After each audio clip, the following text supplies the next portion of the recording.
Liverpool Fan in Japan. Hello YouTube, Liverpool Fan in Japan here, the Miyazaki man, Sai. I've been thinking about this for a while now. Are Liverpool not getting the respect that we deserve? Is Arne Slot not getting the credit that he deserves, right? Messrs. Carragher and Neville have been downplaying Liverpool's title chances since the start. Other content creators have been downplaying Liverpool's dominance in the Premier League. Everyone's been laughing at our capitulation in the Carabao Cup final against Newcastle. Everyone's been laughing about our defeat against PSG, right? Who were absolutely fantastic over both legs. Everyone is piling on Shearer and all the other pundits as well. Dawson, oh my good, who listens to Dawson? That's Sky Sports and everyone of all the other teams, you know.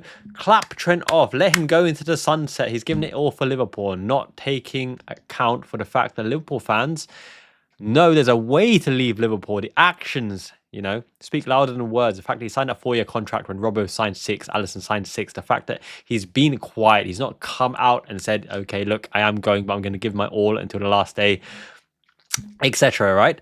Is everyone downplaying Liverpool's endeavour and hard work to win this Premier League? Because if my memory serves me correct, the only ones that have won a Premier League title in the first season, Jose Mourinho, Chelsea, Manuel Pellegrini at Manchester City, because of Brendan Rodgers and the Gerrard issue, you know, right at the end, right? So he got lucky with that one. Antonio Conte at Chelsea as well. Carlo Ancelotti at Chelsea, okay? So, yeah, they are the only ones that won the Premier League title in the first season. Arne Slot joins them. Pellegrini, Man City. Conte, Chelsea. Mourinho, Chelsea. You see, that is quite a batch of talented managers with Conte as well, right? Wing backs. Wing back wonderland at Chelsea. Liverpool, I told you at the start of the season, and to be fair, so did some of my fellow content creators, Leo Goals, Andy Cantwell, some of the most positive, lovely fans in the community as well. We had the strongest, most balanced squad. We had a defense that can hold tight against adversity. We have leaders in the squad who have won it all before. Robertson, Van Dijk, right? Alisson Becker, whose jersey I'm wearing right now. This is a signed one as well. Alisson Becker. This is a limited edition, all good. One of my treasures as well. We had so much firepower up front. 6 strikers to choose from. Obviously, Chiesa has been bit part as well, but you can even add Elliott to that roster and have it as 7. We had Man Mountain, Wataru, Endo, Curtis Jones as backup to a very, very well-versed, flexible midfield that had a year to bed in under Jurgen Klopp. Because remember, we replaced the whole midfield and they still played amazing in the title race until January or February last season, right? Back from the African Cup of Nations, we just couldn't hit form. Asia Cup, Endo went, Mo Salah went. You know, it kind of capitulated after that, and injuries told their story. You look at the media outlets as well, right? They're obviously saying that Arsenal's injury, and I know Gabriel got injured yesterday. Ha ha ha. What can you say? And Jurriën Timber got injured as well. Ha ha ha. I don't know. Arsenal do have their injury troubles, but with a strike force of Jesus and Havertz and Trossard with Sterling, there's no goals there. There's no consistent goals to get you over the line. They've been winning by the odd goal here and there. And the sign of champions is the ability to claw back, you know, any deficit or to go ahead. And I know that people have been mentioning in the chat when I say that we haven't been behind by more than 1 goal deficit. I mean, obviously, the Premier League campaign, because I know we lost 2-0 in the Carabao Cup final, and deservedly as well. Newcastle played us off the park, even with suspensions to Gordon and injuries on their side as well. But Arsenal's injuries, I think, have been overplayed for the fact that Liverpool, at one time, right, had Alisson Becker out. Trent was out. Conor Bradley's been out a long time as well. The only consistent factor is Salah. Nunes has been out. Jota has been out with freak injuries as well. Lucho Diaz lost his mojo with a bad injury before. Gakpo's been out injured as well. Szoboszlai's done pretty well. So has McAllister. We've had the odd red card here or there as well. Curtis Jones had the odd niggle and injury as well. Gravenberch, thankfully, is quite robust and he plays as well. Van Dijk is a stalwart as well. Konate's been out injured. Joey G. Gomez has been out injured. We've suffered from injuries. Robertson's been out injured. Simicast has been out injured. Kelleher had to cover for Alisson Becker. Big Ali as well. So every team suffers their injuries. But, you know, the media narrative is just so bizarre. Like Man City, oh my goodness, Man City have underperformed. No, it's because their squad rebuild hasn't been to the caliber that you would expect. Bernardo Silva is getting older. Kevin De Bruyne is getting older as well. He hasn't had the same influence. He can't keep up with the physicality as well. They haven't got those game winners in reserve, the second string that can win the Premier League at a canter as well. You know, when you lose Riyad Mahrez, who's a Premier League winner with Leicester and with Manchester City as well, his consistent goal for it as well. Grealish is very, very hot and cold. Peaks and troughs as well. When you funnel everything to Haaland, and when Haaland gets blocked out by a low block or has a bad game as well, you know, Omar Mamouche is coming in. They've specialized that position with Julian Alvarez onto Omar Mamouche, backing up with the goals as well. Quality player, shadow striker number 10. But they just did not have the squad and the overall squad depth and the quality. And Pep Guardiola has never done it from a man personnel motivation point of view from a squad who's an underdog. He's always had the best squads, the most monies, and look, credit to him. He has earned that reputation and that caliber and that title to get those well-paying jobs, to have, you know, unlimited funds to fund himself. He didn't win the Champions League at Bayern Munich. There is a limit to what he can do given the players that he's got. Unlike those real motivators, you're looking at Shankly, you're looking at Klopp, you know, who thrive on the underdog mantra, who get the players, you know, it's not your leg, son, it's Liverpool's leg, that kind of thing. Ron Yeats, Anfield Iron, all of the legends of the past. I'm not saying that Pep Guardiola isn't a good manager, but he's not the manager to the extent that even a Ferguson, in my opinion, would be. That a Mourinho made you feel like $1 million if you're part of his core, you know, Lampard, Terry, Drogba, you know, strengthening. Sure, they had the money to strengthen, but all the players, I would say, performed well and improved under his stewardship, whereas Guardiola has a few question marks around him, especially the likes of Grealish or Benjamin Mendy, or even Foden's dropped off a cliff. You know, a lot of questionable signings, even João Cancelo, who had an outstanding season. They had their personal rift and off he went as well. You know, he reinvented the fullback, going to midfield, going to attacking mid, overlapping on the wing as well. So it's not that Liverpool got lucky that Man City dropped off. Additionally, the other teams have stepped up. Your Bournemouths, your Brentfords, your Embuemo, your Cliverts. I know, I hear you saying Clivert for Liverpool, right? I think Clivert's a good player, but I don't think we've got a fixed position. He's a better Fabio Carvalho for me, but he hasn't got the acceleration or pace to take us to the next level. I think we go for pace. The likes of an Embuemo, the Semenyo, the Eberechi Eze, who'd be really good, by the way, because he could play 10 and on either wing as well. I think Eze is a good shout, and he's English, so there's a lot of upside to Eberechi Eze, except the little injury doubts. And did you see that wonder goal the other day? Oof, what a player in the cup.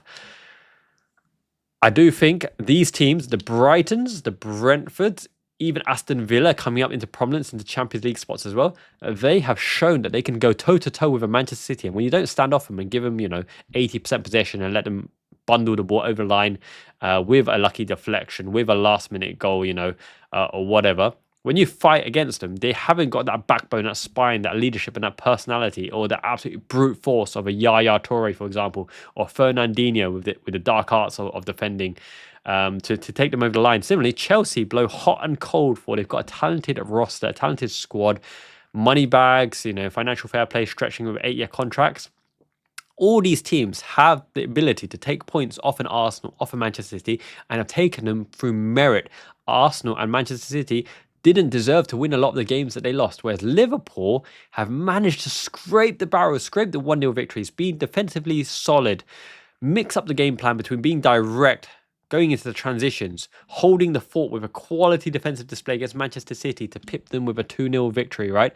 Being able to rotate some of the players in key areas to get that ultimate result. Yeah, we have the ability off the bench, whether it's a Jota, a Nunes, a Gakpo, you know, to come in and add that piece of flair, especially Nunes coming off the bench as well. He's an absolute wild card that resorts to the opposition changing their tactics to allow us to take over that game plan. So I do think that Liverpool's results are not by chance, are not by mistake. And Manchester's drop-off is not because they're out of form or it was out of Pep Guardiola's hands. It was their squad planning, their succession planning, and their next era, the next iteration of the powerhouse Manchester City, they got it wrong. And other teams have stepped up and battered them off the pitch. I mean, Manchester City, how many games have they lost? How many goals have they conceded? It's not because of a bad patch of form or they didn't perform as well as they could have. They are where they are because that's where they deserve to be. Similar to Arsenal, they don't have the firepower. And for everyone who says that Arsenal's defense is immaculate, look who they have protecting that defense and how they play, right? They have 2 centre-backs on the whips. Calafiori plays outside. Jurriën Timber can play on the sides as well. Ben White is a centre-back who plays on that side as well. Guarded by Jorginho and Partey, right? The only attacking mid that they've really got is Ødegaard to create in that kind of regard. Everyone else shields in front of the back line. Declan Rice does a job box to box, but as a defensive layer, he is a good offensive player as well. But you know what I mean? They are so set up defensively to not leak goals, to rely on that set piece threat as well. And credit to them, their set pieces have been super effective, but they haven't got the firepower. When you don't have that top striker, a reliable source of goals, and in the absence of Bukayo Saka, and when Odegaard's off form, they have the creative outlet as well. Trossard's going to plug in and chip away with a few goals. So will Havertz. So will Jesus. But they don't have a consistent goal threat, and that's what they're really, really missing. And I kind of feel sorry in a way that in January they could have rectified it, but they wanted particular targets, Benjamin Sesko or whoever. They just needed someone to put the ball in the back of the net. I know it's simple to say, but look, they are where they deserve to be. They couldn't have accounted for the Havertz injury, but Havertz was never going to be the man to fire them to Premier League glory anyway. Always the bridesmaid, never the bride.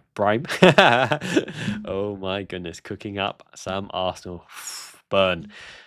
You know what I'm saying? Liverpool are where they are on merit. We are plugging away, and hasn't Arne Slot done incredibly well, not only taking the mantra and the reins off Jurgen Klopp, who's much beloved, larger than life, represented Liverpool, fought for our rights to be in the title contention against overpowered Manchester City year after year after year. We're the only ones who took a Premier League off them, right? We won a Champions League, fought like lions or like beavers, as Chris Kamara would say, to get our rightful place on number 6. We'll talk about 6, baby, on open top bus, battering Tottenham in the final as well.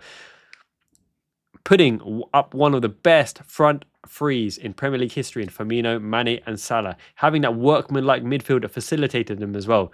Having that handover to Arne Slot, who has taken what he's got, not asked for much in the transfer window. We have Mamardashvili, who didn't contribute this season, coming next season, and Chiesa as well, who's only been a bit part player. So has taken that squad and tactically reinvented and evolved them into such a formidable unit that once again, we've not been behind in the Premier League by more than one goal.